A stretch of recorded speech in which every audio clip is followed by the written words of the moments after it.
Hello everyone, good morning and आप सभी को मेरा नमस्कार। I hope you all are doing well. Welcome back to my channel that is we live with physics. जैसे कि previous video में हम लोगों ने रिफ्रैक्शन ऑफ लाइट को समझा था कि क्या होता है रिफ्रैक्शन ऑफ लाइट, उसके कुछ एग्जांपल्स को समझा था। आज के वीडियो में हम लोग पढ़ेंगे लॉ ऑफ रिफ्रैक्शन, जिसको हम लोग स्नेल्स लॉ भी बोलते हैं। ठीक है, क्या होता है लॉ ऑफ रिफ्रैक्शन एंड जो आपका पढ़ेंगे हम लोग रिफ्रैक्टिव इंडेक्स के बारे में। ठीक है ना, तो स्टार्ट करते हैं वीडियो की क्या होता है हमारा लॉ ऑफ रिफ्रैक्शन और रिफ्रैक्टिव इंडेक्स। ओके, सबसे पहले स्टार्ट करते हैं रिफ्रैक्टिव लॉ ऑफ रिफ्रैक्शन क्या होता है। तो लॉ ऑफ रिफ्रैक्शन में टू लॉज होते हैं। ठीक है, दो लॉज होते हैं।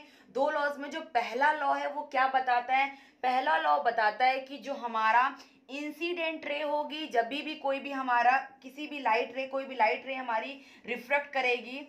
देखिए इस तरीके से मान लीजिए ये लाइट हमने यहाँ पर इंसिडेंट की है और इसकी डायरेक्शन ये होनी चाहिए, बट रिफ्रैक्शन के बाद ये टुवर्ड द नॉर्मल या अवे द नॉर्मल चली जाती है। ठीक है ना, तो क्या होता है कि जब भी हमारी फर्स्ट लॉ बताता है हमारा कि जो हमारी इंसिडेंट रे होगी, जो हमारी रिफ्रैक्टेड रे होगी और जो नॉर्मल होगा वो एक ही प्लेन पर होगा। ठीक है, प्लेन पर कैसे, एक ही प्लेन पर कैसे, अगर हम इस डायग्राम को उठा करके घुमा दें तो आप क्या देखोगे कि ये तीनों के तीनों जो भी इंसिडेंट रे है, नॉर्मल है और रिफ्रैक्टेड रे है, ये तीनों के तीनों एक साथ घूम जाएंगे। मतलब कि ये सेम प्लेन पर है। अगर ये एक साथ घूम रहे हैं तो इसका मतलब क्या है कि ये सेम प्लेन पर है, इनका प्लेन अलग अलग नहीं है। मान लीजिए हम रिफ्रैक्टेड रे को उठा करके आगे बढ़ा दें, मतलब बाहर निकाल दें, 3D डायग्राम बना दें, इसको बाहर निकाल दें, तो क्या हो जाएगा, अब ये तीनों के तीनों सेम प्लेन पर नहीं होंगे। जबकि फर्स्ट लॉ क्या बताता है कि जो हमारी इंसिडेंट रे होगी, रिफ्रैक्टेड रे होगी और जो नॉर्मल होगी, ये एक ही प्लेन पर होने चाहिए। ठीक है, लॉ ऑफ रिफ्रैक्शन का फर्स्ट लॉ क्या बताता है कि जो इंसिडेंट रे होगी, रिफ्रैक्टेड रे होगी और नॉर्मल होगी, ये तीनों एक ही प्लेन पर होंगे। ठीक है, अब हम लोग सेकेंड लॉ की बात करते हैं कि सेकेंड लॉ क्या बताता है। जैसे कि हम सभी को पता है कि ये नॉर्मल होता है जो कि सरफेस के परपेंडिकुलर हम लोग ड्रॉ करते हैं। ठीक है, नॉर्मल और इंसिडेंट रे के बीच में जो एंगल बनता है उसको हम लोग एंगल ऑफ इंसिडेंस या इंसिडेंट एंगल बोलते हैं, दैट इज आई। ये हमारा आई होता है। ठीक है, that is angle of incidence या इंसिडेंट एंगल। और जो रिफ्रैक्टेड रे और नॉर्मल के बीच में जो एंगल बनता है वो हमारा रिफ्रैक्टिंग एंगल या एंगल ऑफ रिफ्रैक्शन भी हम लोग बोलते हैं। ठीक है, बोला क्या है कि जो सेकंड लॉ बताया रिफ्रैक्शन, जो लॉ ऑफ रिफ्रैक्शन का सेकंड लॉ है, उन्होंने क्या बताया है कि जो रेशियो होता है हमारा sine of angle, angle of incidence and sine of angle of refraction is equal to constant. ठीक है, मतलब जो साइन ऑफ एंगल आई होता है and sine of angle R होता है वो एक कांस्टेंट के इक्वल होता है।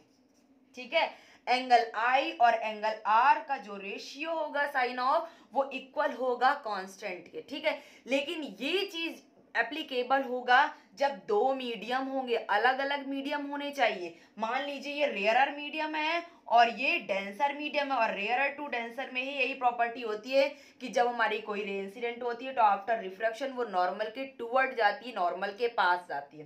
क्लियर हो गया, ये रेयरर मीडियम हो गया और ये डेंसर मीडियम होगा। ठीक है, ऐसा कब होगा, जब मीडियम दो होंगे लेकिन कलर ऑफ लाइट एक ही होगी, सिंगल कलर की लाइट होगी, तब हमारा sine I upon sine R is equal to constant. और ये कांस्टेंट होता है, ये कांस्टेंट ही हमारा क्या होता है, रिफ्रैक्टिव इंडेक्स होता है। ये कांस्टेंट ही हमारा क्या होता है, रिफ्रैक्टिव इंडेक्स। इसको हम लोग एन से या कहीं कहीं इसको म्यू से भी रिप्रेजेंट किया जाता है। ठीक है, इसको एन से या इसको म्यू से भी हम लोग रिप्रेजेंट करते हैं। ठीक है, अब क्या होता है, देखिए मान लीजिए हमने मान लिया ये मीडियम फर्स्ट है हमारा और ये मीडिया सेकेंड है हमारा।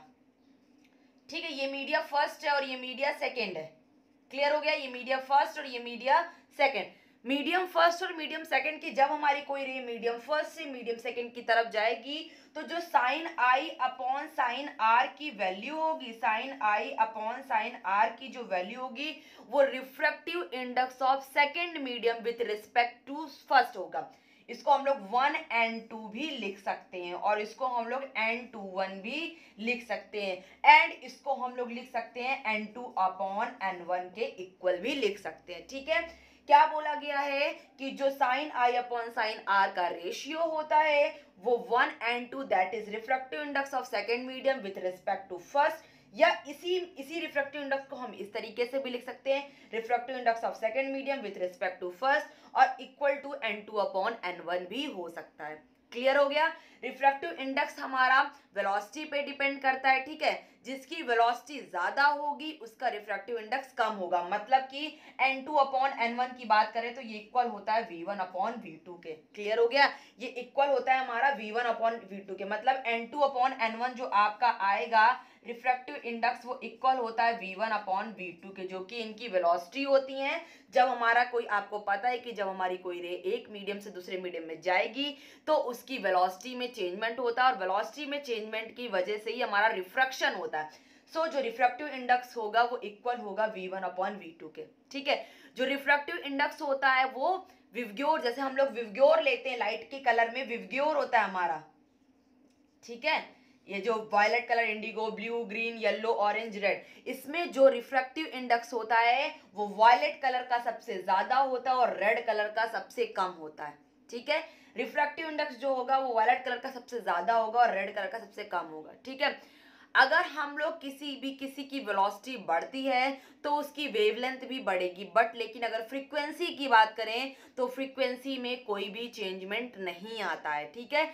जब भी हमारी कोई रे एक मीडियम से दूसरे मीडियम में जाएगी तो उसकी वेवलेंथ भी चेंज होगी, उसकी वेलोसिटी भी चेंज होगी, लेकिन अगर हम फ्रीक्वेंसी की बात करें तो फ्रीक्वेंसी में कोई भी चेंजमेंट नहीं आता है। क्लियर हो गया जितना मैंने बताया। अब हम लोग बात करते हैं रिफ्रैक्टिव इंडेक्स की, ठीक है। तो रिफ्रैक्टिव इंडेक्स एक ऐसा नंबर होता है जो ये बताता है कि दोनों मीडियम में जो लाइट हमारी गई और उसकी वेलोसिटी चेंज हुई है, तो एक वेलोसिटी दूसरी वेलोसिटी से कितनी गुना चेंज हुई, कितने मतलब कितने मल्टीपल पे वो है, ठीक है ना। ये हमारा रिफ्रैक्टिव इंडेक्स बताता है। रिफ्रैक्टिव इंडेक्स एक ऐसी कैपेसिटी होती है जो कि हमें ये बताती है कि हमारी लाइट कितनी बेंड करेगी, कितनी कम या कितनी ज्यादा बेंड करेगी। एक ऐसी क्षमता होती है रिफ्रैक्टिव इंडेक्स को हम लोग मतलब बता सकते हैं कि एक ऐसी कैपेसिटी होती है जो कि हमें ये बताती है कि हमारी लाइट कितनी बेंड करेगी, ठीक है। ये क्लियर हो गया आप सभी को। क्लास नेक्स्ट हम लोग पढ़ेंगे अबाउट द रिफ्रैक्टिव इंडेक्स, जो कि रिफ्रैक्टिव इंडेक्स हमने पढ़ लिया है। रिफ्रैक्टिव इंडेक्स में टू टर्म्स होते हैं, जो कि एक होता है एब्सोल्यूट रिफ्रैक्टिव इंडेक्स और एक होता है रिलेटिव रिफ्रैक्टिव इंडेक्स। क्या होता है एब्सोल्यूट रिफ्रैक्टिव इंडेक्स और क्या होता है रिलेटिव रिफ्रैक्टिव इंडेक्स, उसके बारे में पढ़ेंगे। जैसे कि हम सभी को पता है कि जो हम लोग रिफ्रैक्टिव इंडेक्स में बात करते हैं तो उसमें दो मीडियम की बात करते हैं, ठीक है। याद रखिएगा कि जब भी हमारा मीडियम फर्स्ट, अगर हमारा मीडिया फर्स्ट जो है वो एयर है, एयर या वैक्यूम, एयर और वैक्यूम की जो स्पीड ऑफ लाइट होती है वो अप्रोक्स सेम होती है, ठीक है। एयर और वैक्यूम में जो स्पीड ऑफ लाइट होती है वो अप्रोक्स सेम होती है। तो मान लीजिए अगर आपका मीडिया फर्स्ट एयर या वैक्यूम हुआ, अगर आपका मीडिया फर्स्ट जो होगा वो एयर और वैक्यूम होगा, तो और दूसरा मीडियम कुछ भी हो, इसमें जो लाइट हमारी रिफ्रैक्ट करेगी वो हमेशा उसका रिफ्रैक्टिव इंडेक्स को हम लोग क्या बोलेंगे, एब्सोल्यूट रिफ्रैक्टिव इंडेक्स, ठीक है।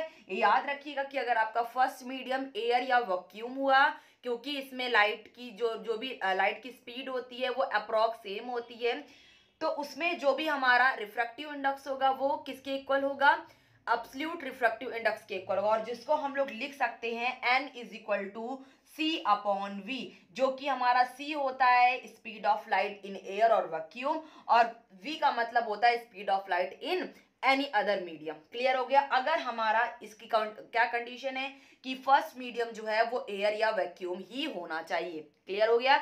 अगर नेक्स्ट हम लोग बात करें रिलेटिव रिफ्रैक्टिव इंडेक्स की, तो अगर हम मीडियम फर्स्ट की जगह एयर या वैक्यूम को ना लेकर के कुछ और लेते, कोई भी मीडियम, मान लीजिए ये एयर, ये मान लीजिए वाटर हुआ, ये वाटर हुआ और ये ग्लास हुआ, ठीक है, ये वाटर हुआ और ये ग्लास हुआ, तो भी हमारा ये रेयरर है और ये डेंसर है, तो तभी भी हमारी रे टुवर्ड द नॉर्मल जाएगी, ठीक है। लेकिन इसमें जो हमारा रिफ्रैक्टिव इंडेक्स आएगा उसको हम लोग बोलेंगे relative refractive index. Absolute refractive index कब कंडीशन होगी, जब हमारा फर्स्ट मीडियम एयर या वैक्यूम होना चाहिए, और उसका फॉर्मूला C/V होगा। और किसी भी मीडियम के लिए हम रिफ्रैक्टिव इंडेक्स का ये फॉर्मूला नहीं लगाएंगे, और हम सभी के लिए n is equal to V1/V2 निकालेंगे। क्लियर हो गया। अगर मीडियम सेकेंड टू वन की बात की जा रही, मान लीजिए हमारी रे जो है वो ग्लास से वाटर जा रही है, तो हम लोग इसको लिख सकते हैं N21 की जगह अगर 1N2 लिखते तो N21 लिखते हैं, मतलब refractive index of first medium with respect to second medium, तो हम लोग इसको V2/V1 लिखेंगे। क्लियर हो गया? इस तरीके से हम लोग लिख सकते हैं। एंड अगर हम अगर कुछ बच्चों को कुछ ये नहीं समझ में आ रहा कि मैम कौन सा रेयर मीडियम ज्यादा होता है, कौन सा डेंसर होता है, तो याद रखिएगा सबसे ज्यादा जो डेंसर होगा वो आपका डायमंड होता है। सबसे ज्यादा डेंसर जो होगा वो डायमंड होगा, उसके बाद ग्लास होगा, देन उसके बाद वाटर होगा, देन उसके बाद आपका एयर या वैक्यूम होगा। ठीक है, सबसे ज्यादा डेंसर आपका डायमंड, उसके बाद ग्लास, देन उसके बाद वाटर, देन इसके बाद एयर। मतलब सबसे ज्यादा रेयरर जो होगा वो एयर होगा और सबसे ज्यादा डेंसर जो होगा वो डायमंड होगा। क्लियर हो गया? आई होप आपको ये चीजें बहुत अच्छे समझ में आई होंगी। अगर किसी भी पर्सन को, किसी भी स्टूडेंट को कोई डाउट है तो प्लीज आप कमेंट सेक्शन में बताइएगा। अगर आपको मेरा वीडियो अच्छा लगा हो तो प्लीज इसको लाइक करिएगा, एंड अगर जितना हो सके इसको शेयर करिएगा। जिन्होंने मेरे चैनल को सब्सक्राइब नहीं किया प्लीज मेरे चैनल को सब्सक्राइब करिएगा। अगर आपको इसी तरीके के मोटिवेशनल वीडियो, इसी तरीके स्टडी वीडियोस आपको चाहिए तो आप प्लीज मेरे चैनल को सब्सक्राइब कर दीजिए। Okay, thank you all of you.